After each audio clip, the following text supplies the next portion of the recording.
like I said, entering into marriage, it doesn't have to do with a good behavior or bad behavior. If you do not plan yourself well, you can actually end up in a wrong marriage. And so if you don't look at the importance of if you don't look at the red flags before getting into marriage, then it's a recipe for disaster. So today we'll be looking at the importance of recognizing the red flags, what to do about it, and benefits of having premarital or pre-marriage courses beforehand, or counseling beforehand, getting to the marriage. How essential is that? I want to say that ignoring red flags during dating is one of the most common mistakes people make when preparing for marriage. You know, we most of us we ignoring the red flags, thinking, oh, will be better. When we start living together, we get to know one another better, and then these things we adjust. That is one of the most common mistakes that people make before they get into marriage or when preparing to marriage, because it is easy to assume issues like poor communication, differing values, or unhealthy habits will magically resolve themselves once they are married. However, the reality is that marriage doesn't erase problems. It often amplifies them, just like we said. So why overlooking red flags is risky? Why?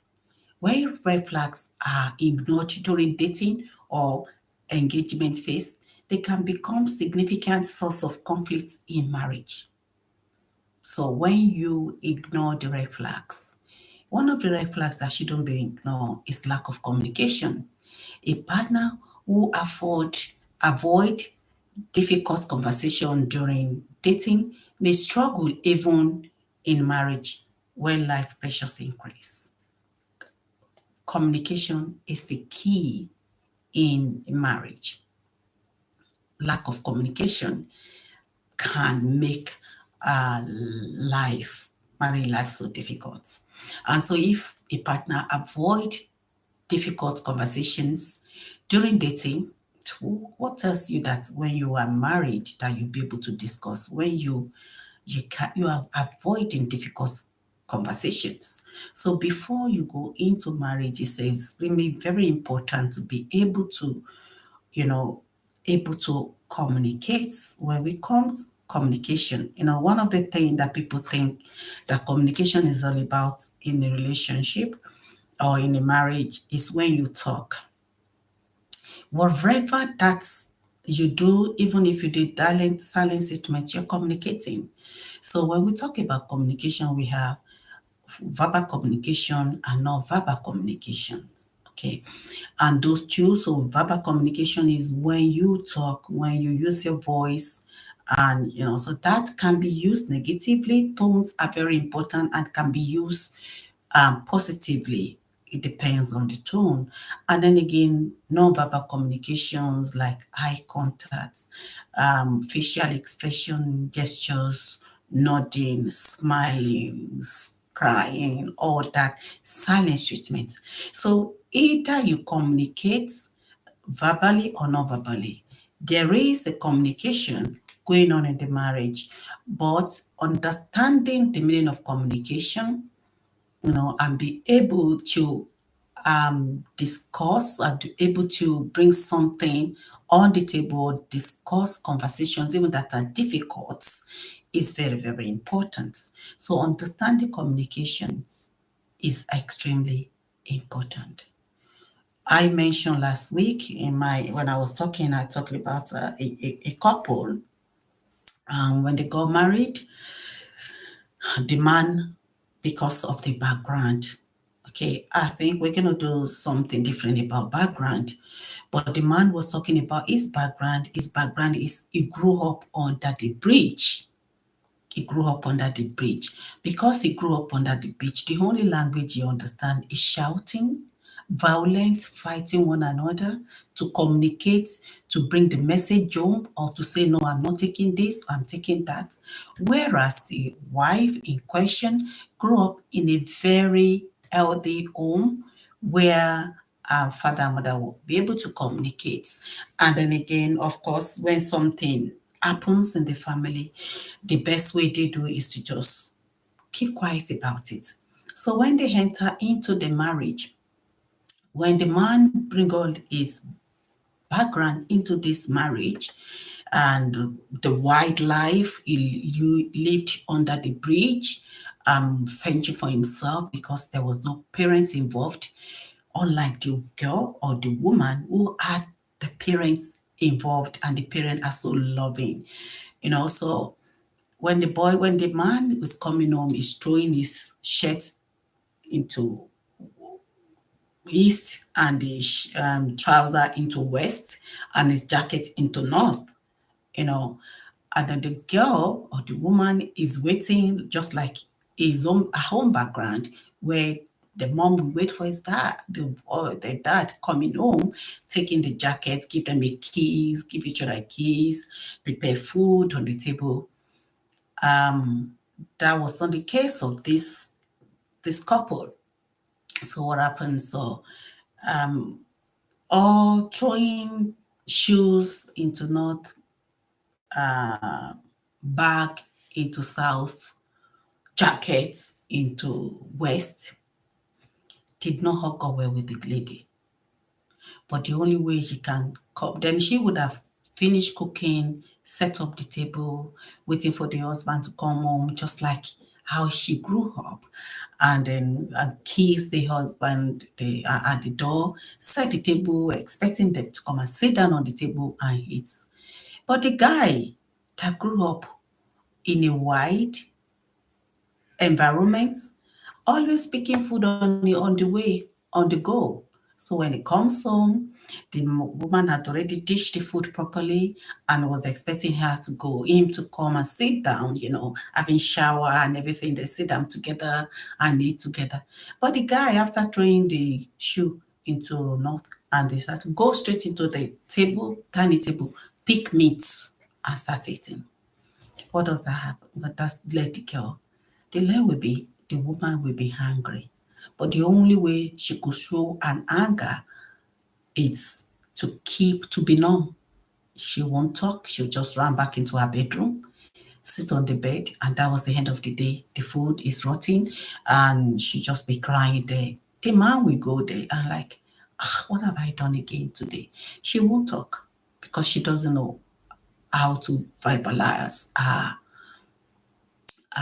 communication or whatever that she has internalized.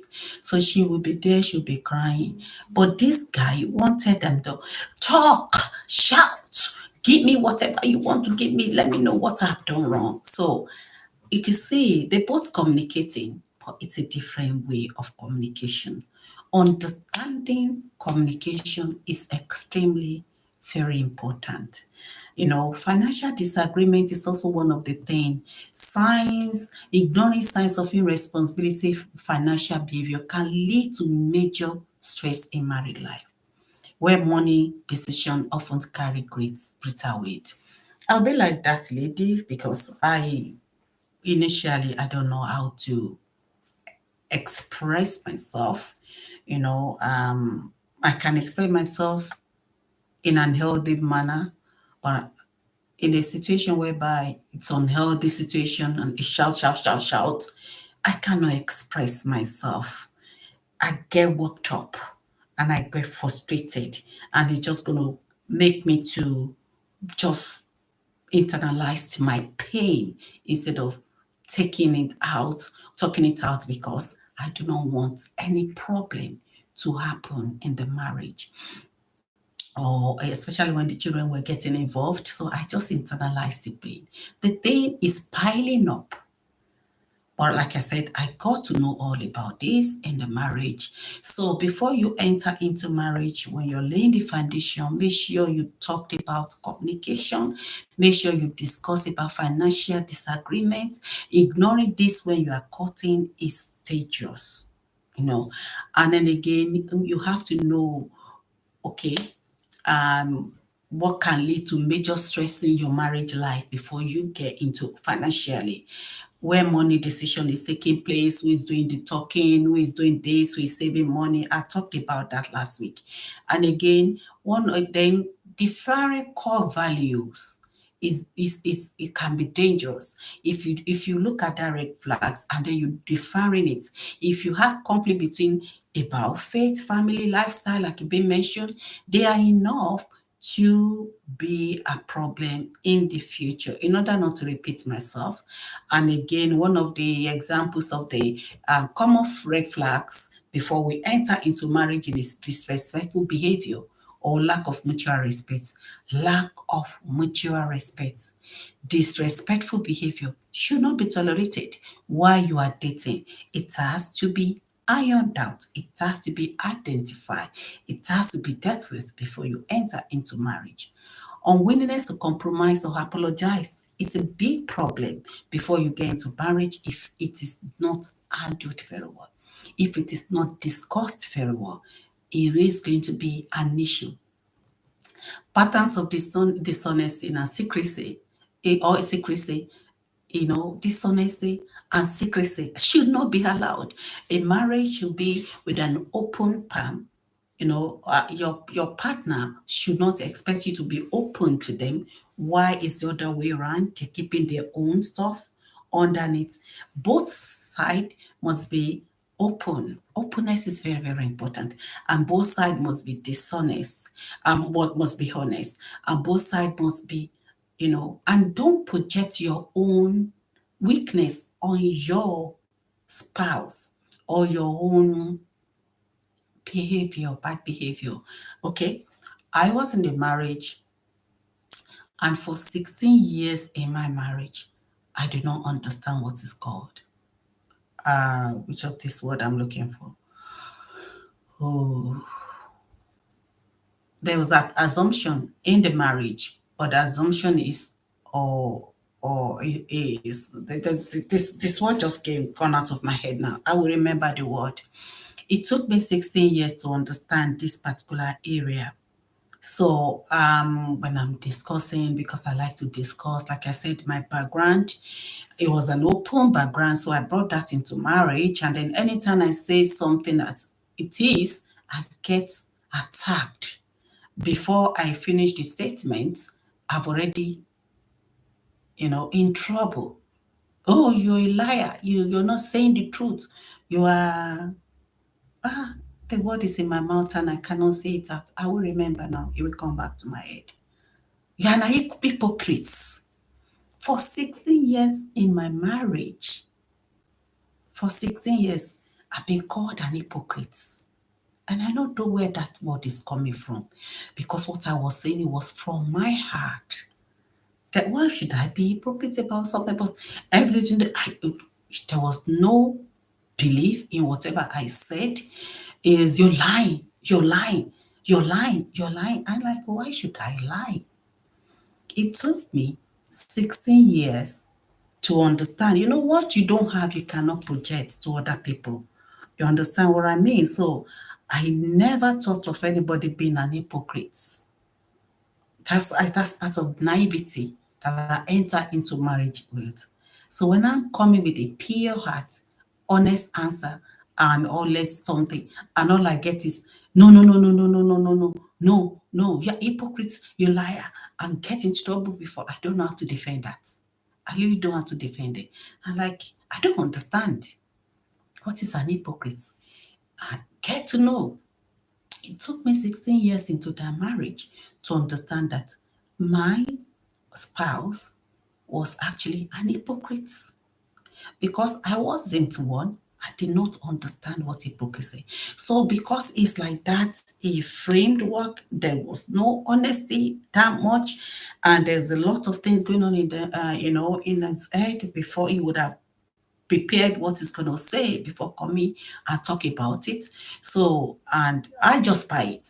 So he thought I'm doing the same thing. But even me myself, I don't even understand that all that I was hearing was an hypocrisy. In fact, the whole of coming together at dating time was just based on lie. There was no honesty from that side. But I came into it with all honesty. So, and I have to pay a price of being called hypocrites in that relationship for 6 years, getting in trouble for what I did not do. It come to a stage in that marriage to realize that the other person was just like that, and it can, and see me a bit, see me in that category. Poor, transferring that, thinking that the way the person is the way I was. The way I was, and I didn't understand. But it took me 16 years into marriage to understand hypocrisy, to understand him to be that kind of the person, and projecting that into me to be the same. Now, okay, you think you can fool me because I've been fooled, which I don't really understand. So this, when you are in a marriage, don't be naive. Entering into marriage, don't have any secrecy, because it's an element of misjudging your your spouse, thinking because you are secretive, or you are dishonest, or you are hypocrite, or you are this and that, it's easy for you to project that on your innocent spouse or partner to be. So make sure that your partner, you open your eye well before you enter into that marriage. To some extent, you might not understand people very well, but to some extent, understand to some extent your partner. Know that if your partner is honest or secretive before you enter into marriage, or else he or she will project his own or her own personality onto you, thinking that you are like that. Anytime you open your mouth to say something, it's going to register in their head that you're telling lie, or you are hypocrite, you're that, because that is who they are. Understanding before you enter into relationship is very, very important. Can I trust this person? Is this person is honest enough? Don't put it on that the floor. That's going to get better. It might not. It might not. And it might cause a lot of problem when you enter into that marriage. Unresolved anger. Okay, it's okay. It's okay. Let me leave it. Or unhealthy coping mechanism. It's a recipe for disaster. These are the common flags or regular flags that you need to deal with before you go into marriage. And then when you talk about it, identifying, addressing these concerns earlier can save a lot of heartache later on in the future. Clarity, discussing concern allows you to understand that if the issue is something your partner is willing to work on, and for the matter different to understand, may create ongoing tension. I have so much tension. I cannot I wasn't good enough when it's come to to deal with conflicts. I was in conflict prone, I was so naive. So a lot have been destroyed, you know, before I realize, because I get in trouble a lot for what I did not do. And I'm being honest here. And you're lying, you're framing it. Why would I frame something? What for? Why? Not knowing that that is the person and is projecting it onto me. Before I come to realize it, there's a lot of damage being done. I didn't been prepared for marriage before I enter into it peradventure. This part have been dealt with, but I know all these red flags. I don't even know the person I'm going into. Is what the person projects himself to be is what I followed. I was my 45th, 45 birthday to really, really understand that it's all planned work to enter into that marriage. All planned work, you know. So resistance to discuss important topics can cause a lot of damage when you enter into marriage. And it can make that marriage to be unhealthy. And of course, your home to be dysfunctional. And your born children will suffer it. Believe me honestly. And it's so you can prevent this by taking action. So encourage to take action is what we're about to discuss here. Premarital counseling. First, you need to have a courageous conversation between one another is very, very important. Talk openly with your spouse about what you've observed. You need to really observe your partner or your spouse to be before you enter into marriage. You need to observe one another properly in and out to know. This thing can be difficult if you're naive.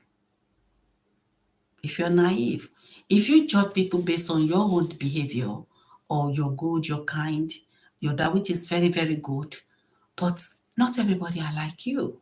You need to understand these aspects, or else you're going to become somebody else.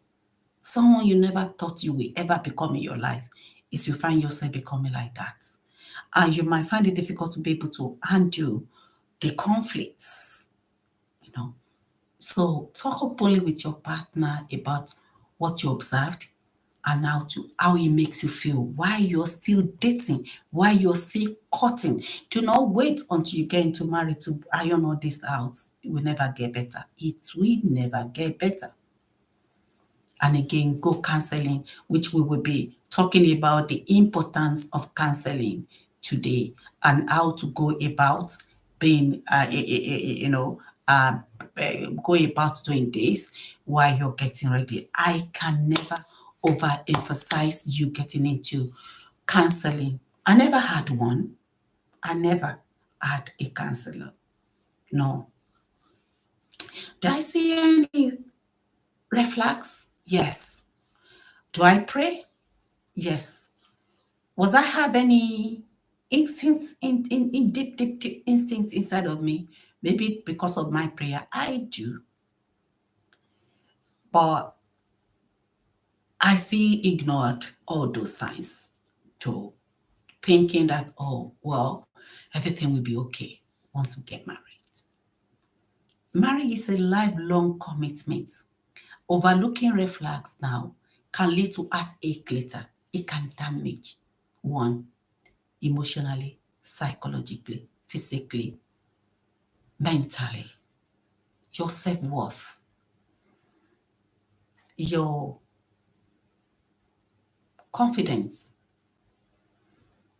I lost my confidence. Huge, huge. And there's the elements of little like that. Because you come to say that you just be blaming yourself to be a bad person for a very long time. I will be blaming myself to be a bad person. That's what I said. You don't have to be a bad person to get into marriage, wrong marriage, if you don't prepare well. And if you're on that stage, you're blaming yourself for everything and blaming yourself. What you're going through is because you don't plan well before you enter into that marriage, you know. And then, oh, maybe you plan, but you do not study each other properly before you enter. It's what you see is what you believe. That is me. What I saw is what I was believing. I don't want to overemphasize premarital counseling before we get into marriage. It's one of the most valuable investments you can make for your future marriage. It's a proactive way to prepare for the realities of married life. You know, you'll be able to identify and address these potential challenges, build a strong relationship or strong foundation for your marriage. And so when you are talking, when you are before you go, when you want to go into counseling, one of the things that you should discuss, you should be open to To be honest, open the doors to honest communication about finance and budgeting, family planning and parenting styles, faith and spiritual practice, roles and responsibility in marriage, long-term goals. Don't enter into visionary, visionless marriage. That's the worst. I want to do this, I want to do that. You must have a smart goals. What you want to achieve in 1 year, in 5 years, in 10 years, when the children comes into the relationship or into the marriage, in 20 years, in 100 years, have a long-term, short-term and long-term goals and dreams. Don't enter into marriage thinking that all will be well without not having any plans or backups if things did not happen the way you intended it to happen. It's very important. And if you don't have this done while you're cutting and dating, I don't know why you're cutting and dating. Cutting and dating is not for you to like, babe, I'm taking you for dinner today, and then lavish money on you. Somebody can lavish money on you while you're dating, and then you won't see a penny when you are married. You have already eat all your savings for marriage during the courting. Courting is not, oh, friends are doing party, let's go. Courting or dating is not when you are squeezing yourself. I do tell the woman, said, don't then allow. I have young adults female for children. So when they were younger, I used orange. I will peel the orange and I will drink the orange and I will peel all the inside of it. I will heat it and I will leave the until of the carcass of the orange peel for them to see that there's nothing inside that, and then to see that you can be squeezed, especially when you're a woman, because woman is a womb carrier. Woman is the one that is going to have children. If somebody squeezes the best out of your life and you don't have it, and then after some time you're not good anymore, you allow the person to squeeze you anyhow, and then now you're not good anymore, or something happened and you go different ways. You that has been peeled the best out and left carcass will be the one to suffer. The other one can still live life, but you have to struggle. So you must have this conversation to ensure that both of you are aligned and prevent misunderstandings later. Identify your values and priorities is very, very important. And defining the values and defining the priorities is extremely important. Don't, unhealthy communication patterns. I just say communication is communication. What are the unhealthy communications? Oh, okay, you can be moody. That's unhealthy communication pattern. Keeping malice is unhealthy communication pattern. Coming from somebody that know how to keep malice. In the marriage, I go to a stage in that initially I'm the type that, I want the issue to be solved right immediately. I want the issue, I will go and I want to talk, but my talking is just going to lead me into more trouble. Okay. It could lead to physical, so, and it's just going to break me the more. So I move from not being able to communicate to just let it low, in order to not make sure that there's no fighting or whatever. And I moved to malice, because the malice then was my saving ground. At least for the next 2 days, 3 days, I have my peace before we make up. The moment we make up, there's another fight. And then the fight is always unresolved fights. Unresolved fights. And then I've always been the one, 1, 2, 3, 200, not a good person. Not a good person. So that's what, from 1 to 100, that is what the what will be telling me that I am. It comes to a stage that no matter what you try to do, it's not good enough. And because it's not good enough, you yourself, you started believing what they are telling you that is not of you. And before you know, it rob you of it, naked you your self-esteem, the goodness about yourself. And then you are now clothed with all these names that you're being called to destroy your personalities, to destroy you. And then you start looking at yourself from that angle, looking at yourself, I'm not good, I'm bad. You say that you're not bad. It could be person. I remember that was it. Anyway, for a very long time, there's no discussion we had. I'm always there. When we talk from today to tomorrow, the husband had never been the one in the wrong. But here we have like 100 things or 1,000 things that I've done wrong. And I'll go back to my drawing board, start correcting that. And I found out that I will just keep ironing and ironing and ironing until I burn everything in me out. And there was nothing to iron again, apart from a shell that I've become of myself. And this is what unhealthy communication patterns come from. When the only way you can communicate is to shout at another. When the only way you can communicate is somebody blaming the other, and none of us are saying what to do or no, resolve our problem.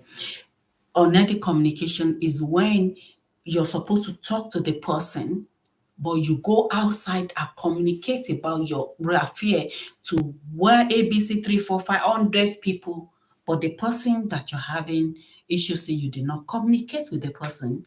The whole world are looking at that person as a bad person, but he or she doesn't even know what he did. That's unhealthy communication. And then the person, as well, in my own case, just want to keep quiet about everything. I don't want to discuss everything. That's unhealthy as well, because silence means consent. And then, but the silence there for me was a saving grace. Okay, keeping malice was a saving grace for me. All this and unhealthy. It's a recipe for disaster. It doesn't get better. Identify this while you're still dating or courting. Seek help. Seek help. Enter into an agreement, a contract before you go into this marriage. See if it will work. Give yourself a kind of what's it, contract to say, okay, if this is going to change, if it does not change, my dear, love is not enough. Love is not enough for a lifetime. Love is not enough. Okay. Red flags or unresolved past traumas is a recipe you need to identify. When I say unresolved past traumas, maybe parents, you grow up in a parental home whereby all these things, or maybe somebody dies and then you say, nobody will do that to me. What they've done to my mom, I will not take it. What they've done, open your fears while you're still dating to your spouse to be. Let him know that you have fear here and you're not ready to take this on board to your own marriage. I've already said I will never, never, never, never be in this situation.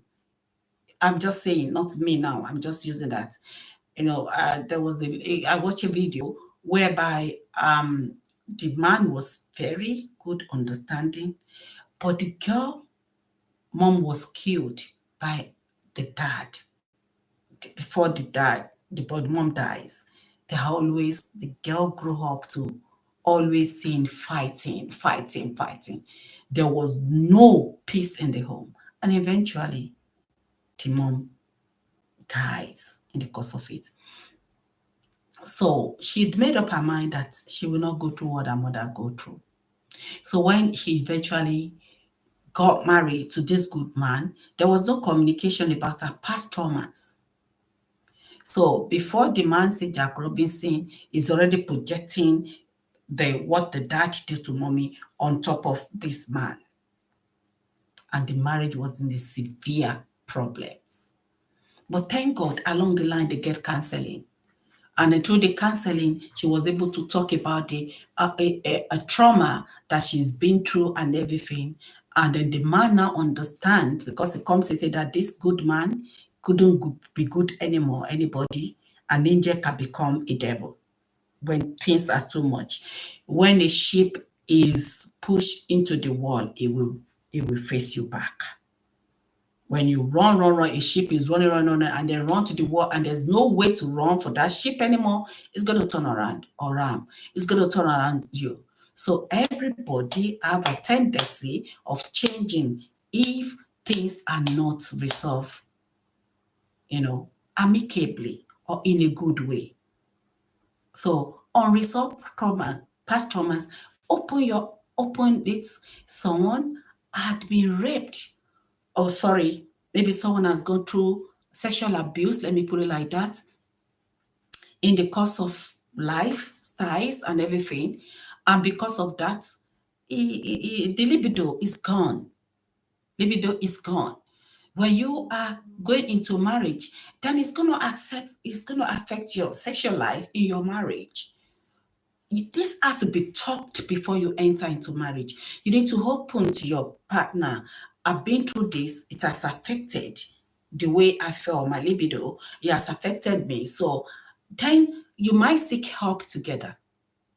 And your partner might be nice enough to help you out, until you get yourself back and bring you back to that space of, enjoying the sexual intercourse with one another, you know. But if this is not discussed, it can lead to frustration to the other party that doesn't even know what you've been through, why you're like this.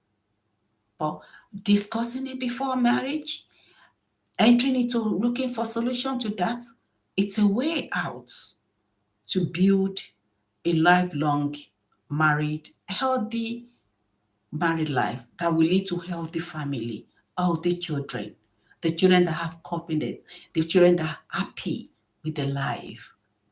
You know, oh, this is very, very important.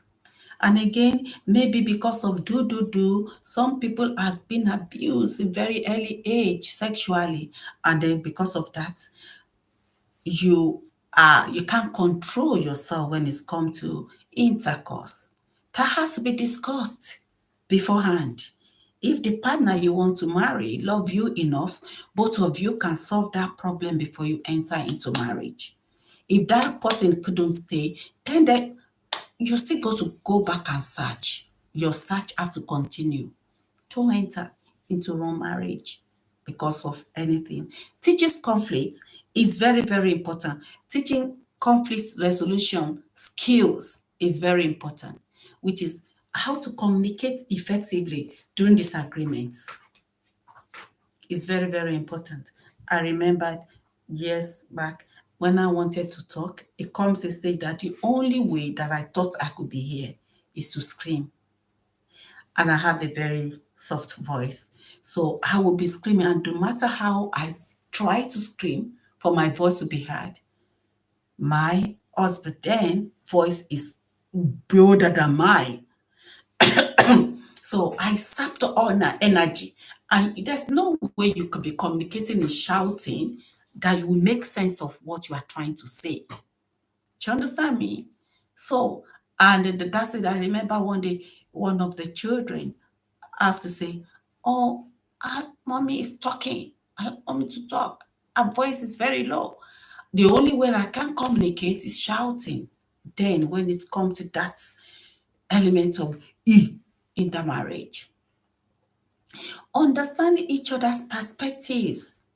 You both of you have to know that you're not a threat.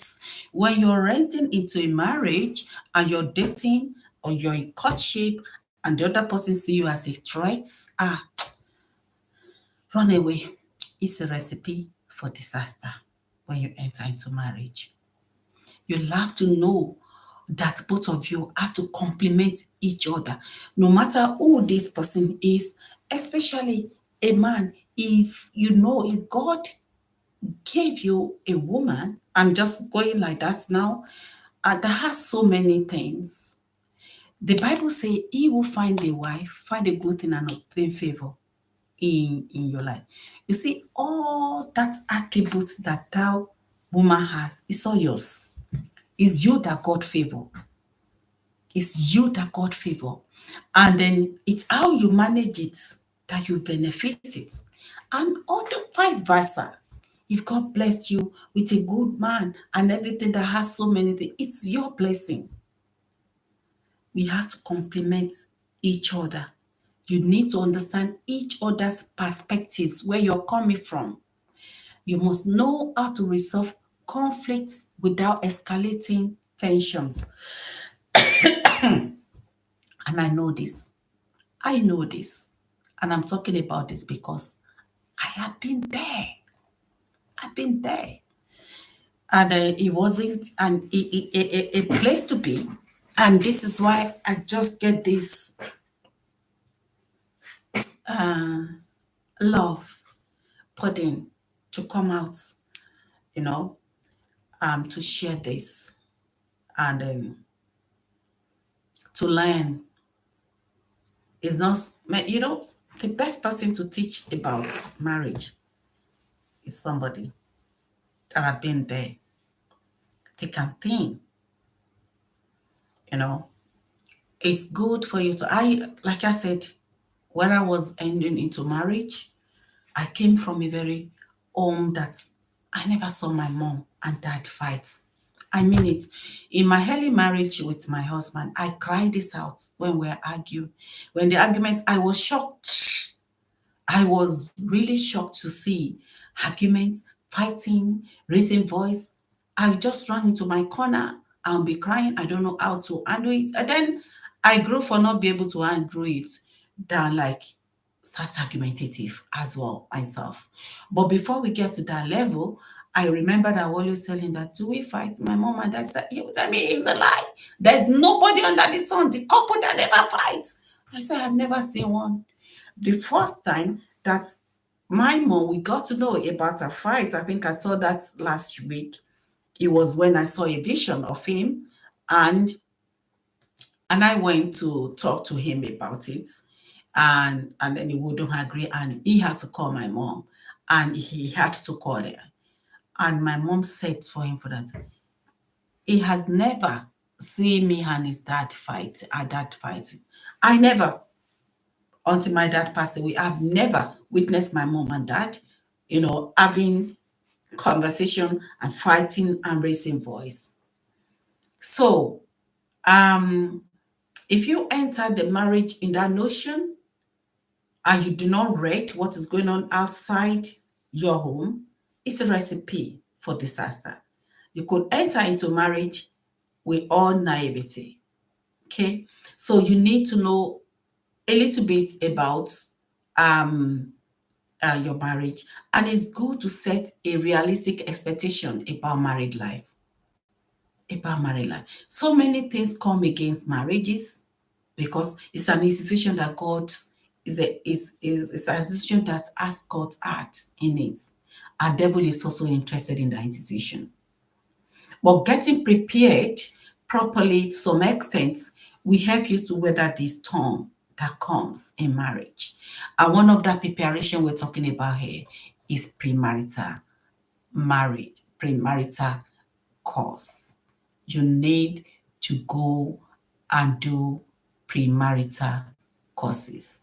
It doesn't have to be one, okay? Do as many, get different perspectives, but write one. So premarital courses are excellent way for couples to prepare for their lifelong journey. Okay. And then so with this, it will provide you with the tools, with resources, with guidance to help couples build strong, resilient relationship rooted in mutual understanding and shared value. And I said, when you're going into this premarital course, make sure you learn essential relationship skills. Okay, and one of these key skills that here will be communication skills. is very important. So when you are going for counseling, you're not going for counseling just on very. Make sure you learn about key skills needed before you enter into marriage. Communication skills. Understand what communication is all about. When we talk about communication, you know what? Um, I believe communication, voice, they said action is louder than voice, isn't it? So even body language, love language, all little things speak louder than voice. Voice can speech or voice might not be reliable at times. They might not be truthful. I love you. I love you. Anybody can say I love you. But action will tell you if that person love you. So when we're talking about communication here, 13% in communication is, or 17% in communication is voice, speak. The 83% of communication is nonverbal. Love language, helping one out, doing stuff, being there. What do I want to eat? And I love you. And you're serving me. I love you. It's when you want to have your intercourse to suit yourself. I love you. I'm suffering, I'm looking after myself. No security for me. I love you, I love you. No. When you talk about communication, positive communication, love language, being there, it speaks louder. Action speak louder than voice. Have you heard that adage before? That action speak louder than voice. Voice is 70% and it's not reliable most of the time. Non-verbal communication are more reliable, more authentic, reveal the truth about you than your spoken words. Learning all these skills is very important. And then non-verbal communication as well, if it is not used very well, can become negative. Say you don't smile. Say you keep malice. Say you're always sad. Or, I don't care. There's so many ways you can communicate non-verbally in a negative way as well. Do you understand? But either non-verbal communication negatively or positively, they speak louder than voice. Actions speak louder than voice. I'm a teacher by profession. In most of the time when I'm giving out to my students in the classroom, it's not because of what they say, it's what they are doing. And then they might be looking at me with one corner of the eyes, and they may be doing something else with it, and then since they're not talking, they thought I can't get in trouble. But I'm gonna give out to them. Oh, miss, I didn't do anything wrong. What did I do wrong? Why are you giving out to me? I didn't say anything. You say, I didn't say anything. I say, it's not what you say, it's what you do. It's what you do. And by the time I explain what they do, they know I caught them or caught them, and then they understand. So actions speak louder than voice. Our action can be negative and it can be positive. The negative one is sending us wrong signals in marriage. So even when you're cutting, look at the non-verbal communication. Is it positive? Is it healthy for you? Can you manage it? Is it good for your well-being? Positively? Your spiritual and your physical life? Do you think you can cope with that? Or the non-verbal communication, is it bad? Is it giving you, you're uncomfortable with it or something? You must weigh it. Either verbal communication or non-verbal communication. No, I mean, even non-verbal communication negatively or positively is still speaking and is still louder than voice in marriage. So all these things, in the marriage, your verbal communication skills must be positive to have the relationship. If you pick nonverbal communication, if somebody is not attentive to you, if somebody is not taking your instruction into details and everything, it's a recipe for disaster. I have a son, and this is one of the area, he left home for like 9 years, and he came back home, and and I picked some certain things, and I like, I want you to have an ordeal marriage, and I want to be ordeal as well. You pick one or two things while we're at home, and that's based on what he saw when he was growing up. So I said, this is the second chance that God is giving us, to try this before you go out. He was in a relationship for 4 years. God bless both of them and their ways. But all that thing, who's out? And then when he came back home, we started addressing this. I said, God is giving you a second chance to learn all these things before you go. And this is what brought down to doing this video, as well. Addressing, understanding communication. Communication is huge. Do you pay attention to details? Do you ignore? Are you the time that doesn't ignore? Are you the time that see a little thing and appreciate it? And how do you appreciate all these things? Is what you could learn in the pre-course marriages. Conflict resolution. When you have in conflict with one another, how do you solve the problem? Emotional intimacy. How is your emotional intimacy? These are critical elder marriage. Do you know when you are planning for marriage and you go for counseling or pre-marriage counseling, you'll be able to identify. We talk about trauma, which somebody can be manipulative. There can be underlying or undertone illness, mental illness, unknown to you before you get into the marriage. And then when you enter into marriage, you see bipolar in the marriage. You see narcissist in a marriage. It didn't start a day. It started from the background. But because you cannot identify this, I had this discussion one day, a truthful discussion with one of my spouse sibling. For the first time, I opened up. And the one thing it said, that I just said, that could be true. It just said, this thing this has been happening even when they were younger. And he recalled like 2 or 3 occasions when this kind of a thing happened, and I never pick it. I never see all these things, because during the dating time, he was a perfect man ever. Never raised his voice, never it was so caring. Even when I was being told, I said, no, this guy is caring. No wonder.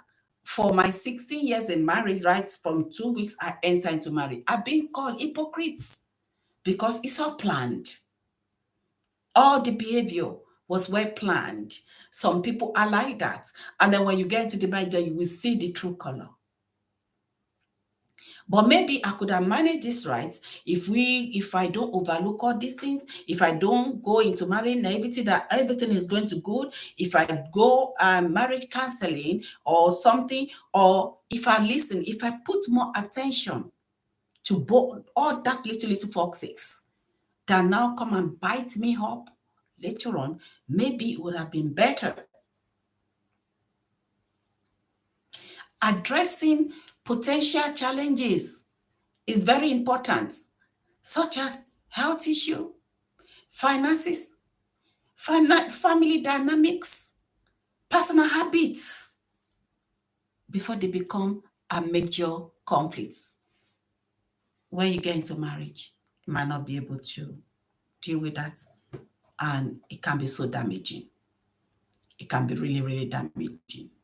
Okay, align pre-marriage courses encourage couples to discuss their expectation before marriage. You need to discuss your expectation before marriage. When I get into marriage, my expectation before I got married was this high. The way I see my partner was not the way when I enter into the marriage that I saw.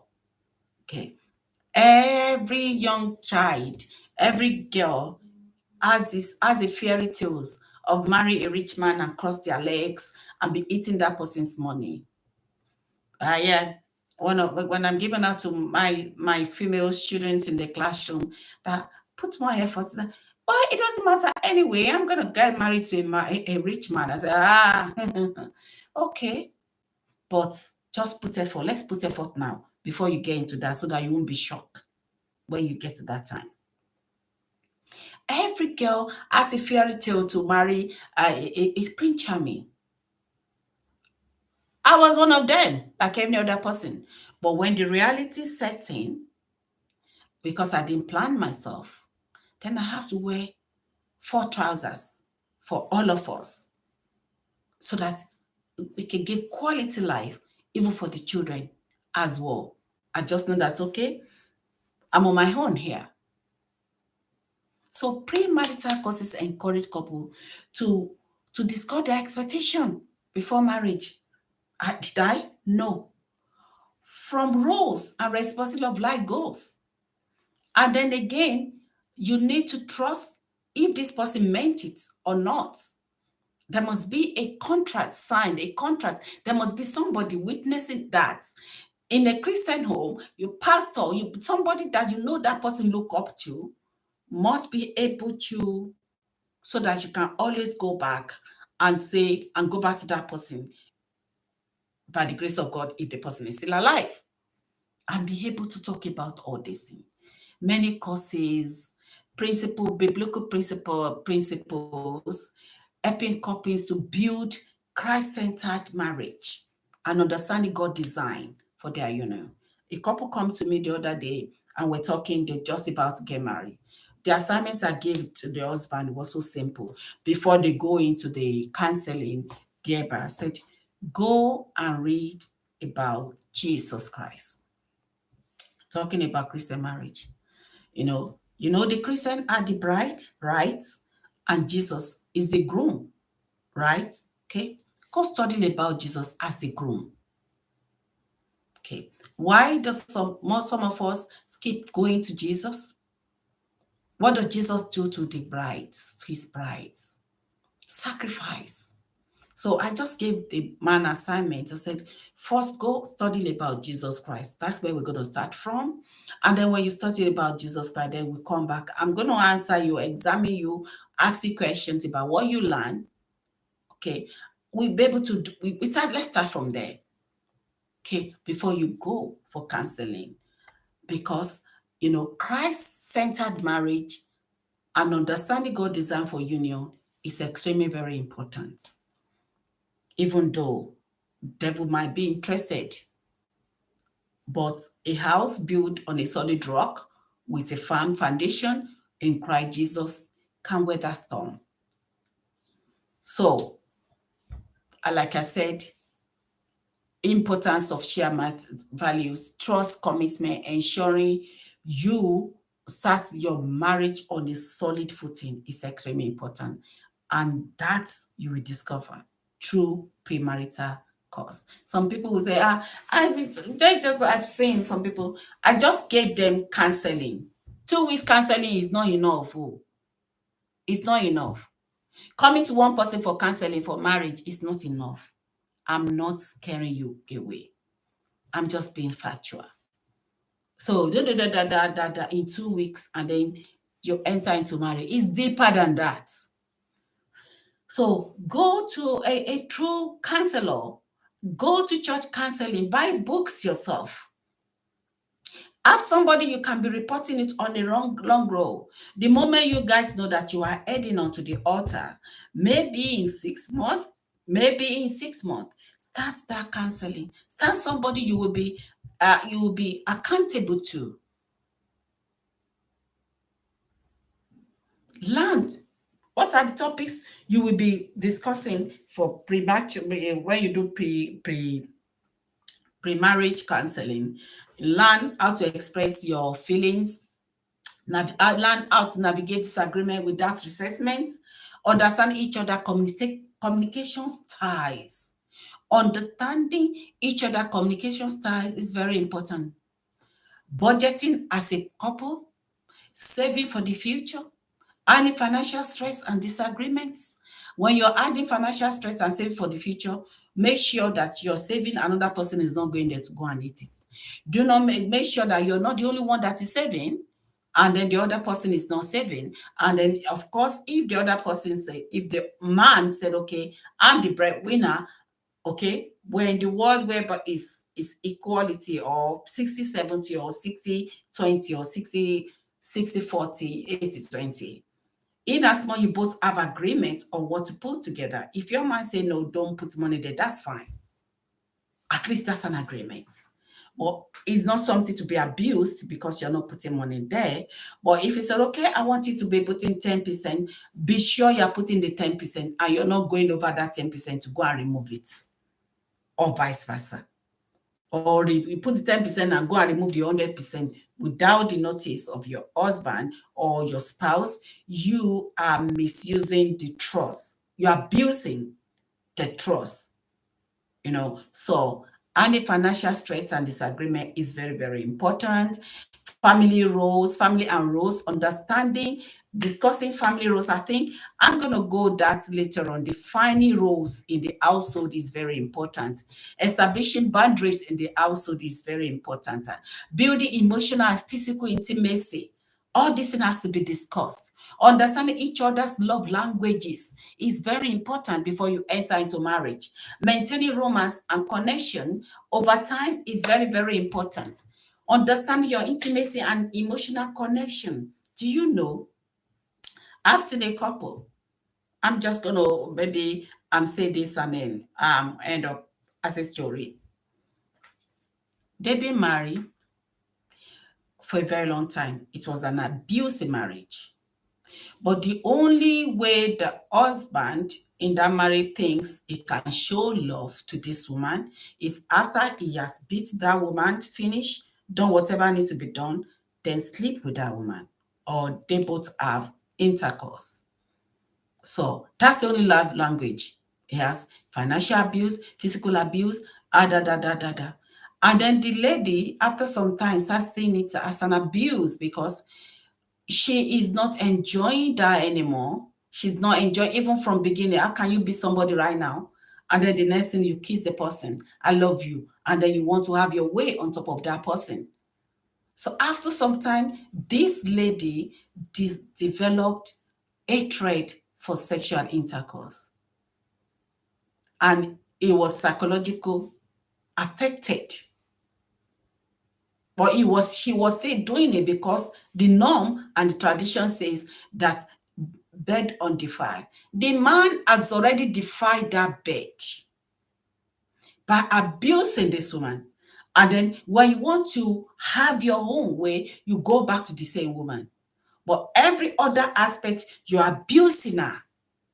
So this woman developed hatred for sexual intercourse. It is not there anymore. And then the worst side blaming her. Because the point now is the man starts,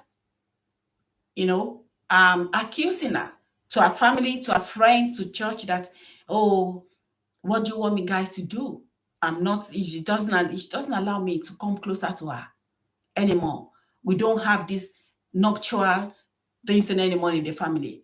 We don't have this attachment, physical intimacy anymore in the marriage. There's no remorse. You killed it in her. You killed her in that regard. And you're going back there all the time for yourself. She was dying inside. And then what would the word says? You're a wicked woman. You're a wicked woman. Why would you not allow your husband to have data? Don't you know he married? That is it. Did they know how many years this woman put into this pain and killed what's supposed to be something that she enjoys, something she's supposed to find solace in? because something becomes something that mad her. She need help. She need help. If you're listening to me, and then you think your spouse or your wife is not emotionally attached to you or physically or attached to you anymore on the bed or something, maybe she needed help. Maybe you've killed that. Maybe something has gone wrong. If your woman is going through that pain all the time, that the only way you can, after you have done everything, she solved herself, she looked after herself, she looked after the family, she went out there to go and make money for both of you because you wouldn't do anything in the house. She has to be the one to put money on the table. She has the one to do everything. And then there was no even thank you. No thank you when she comes back. And then you're still waiting for her. After she comes back, she's going to tidy up, do everything, look after the children, do career, because she has to do the career to be able to make life easier, to give you a little bit of quality in that family. And then she go out there to go and do all that. And then she come back home after you have washed her down with your word for being out there for ages, or for not at home to come and put the food that she's already cooked on the table for you. You still lash her, and then you still give her physical beating, violence. And then in the bed, you're still going to go to her and have your way with her. Tell me how such woman will know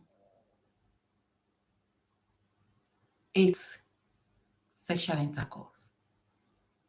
It's everything inside of her. You're the one that killed. Not other way around. If anybody is saying wickedness, that person is one that is being wicked. The one you should be doing, or everybody listen, is to see how they can cancel. What help medically? What help emotionally? What help psychologically to bring this woman back? Not condemning her and in condoning bad behavior and asking the person to go and do whatever. Don't let us forget that this word is loaned to us by our future generation. We're just what? We're just a caretaker. And whatever we do now will affect those children later on in the future. And then your unborn children will come and get something out of this behavior that this guy is doing, and you are condoling. It might be your child that is going to fall into that victim in the future, your grandchild, your great-grandchildren. What has to be looked after? Has to be looked after. Discuss this during the premarital course or counseling before you enter into marriage to avoid any problem. Now, examples of pre-marriage courses: a Christian-based design course is Alpha Marriage Preparation course. Is a very good one. You know, there's one course, Savings, Base, Saving Your Marriage Before It Starts. Is another. It's a widely recognized program focused on self-awareness, compatibility, and preparation for real-life challenges. Okay. Then there's another one called Prepare or Enrich, a customizable program that includes assessments to identify different strengths and growth area tailored to each couple. 5 love languages pre-marriage workshop based on Dr. Gary Chapman's framework. This course helps couples understand and express love in the ways that resonates most deeply. Then faith-based church programs. Many churches offer pre-marriage courses tailored to their community, often combining biblical principle with practical advice. I'm going to put this link in the comment section, the examples of premarital course. You could go there and see, Google it and see, get some details, contact details, and I try to go into one of these pre-marriages courses before you enter into marriage, guys. It's very important. Finally, premarital or pre-marriage course are an investment in your future together. They provide tools to navigate the ups and downs of marriage with wisdom, with patience, with love. Even with all this preparation, there's still going to be issue or hiccups in marriage, but at least you prepare ahead of what is ahead of you. Whether you are seeking spiritual growth, practical skills, or both, a pre-marriage course can help you to start your journey with clarity and with confidence. So preparing today will set a stage for a fulfilling and God-honoring marriage tomorrow. So that is it for today's topic. As I will leave this message on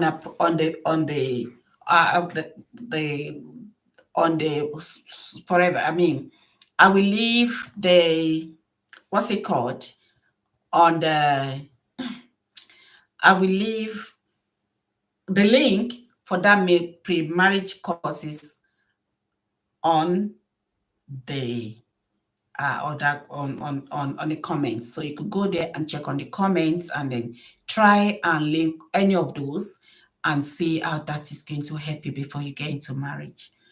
So as we come to the end of today's session, I hope you've gained a valuable insight into why pre-marriage preparation matters.